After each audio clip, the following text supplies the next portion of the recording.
আসসালামু আলাইকুম, কেমন আছেন আপনারা সবাই? আমি আজকে আরেকটি নতুন ভিডিও নিয়ে আপনাদের মাঝে চলে আসলাম। এগুলা কি বলেন তো?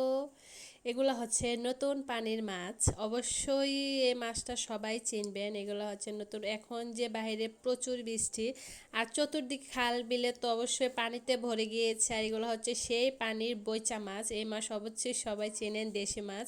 এগুলোর স্বাদই হয় অসাধারণ, এগুলোর স্বাদ অনেক মাছ থেকে আলাদা।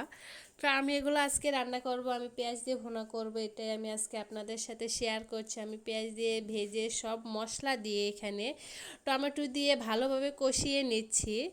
ভালোভাবে মশলাটা যত ভালোভাবে কষানো হয়, সব তরকারির ক্ষেত্রে মশলা যত ভালোভাবে কষানো হয় তরকারির স্বাদ ততটাই বেড়ে যায়। এই দেখুন, আমি মশলা ভালোভাবে কষিয়ে এখানে মাছগুলো দিয়ে দিয়েছি, কাঁচামরিচও দিয়ে দিয়েছি। এত বেশি শুকনা করব না, এত বেশি শুকনা আমি এটাকে করব না, ভিজা ভিজা রাখবো। এই দেখুন আমার রান্নাটা হয়ে গিয়েছে, আমি এত শুকনা করি না, কেমন হয়ে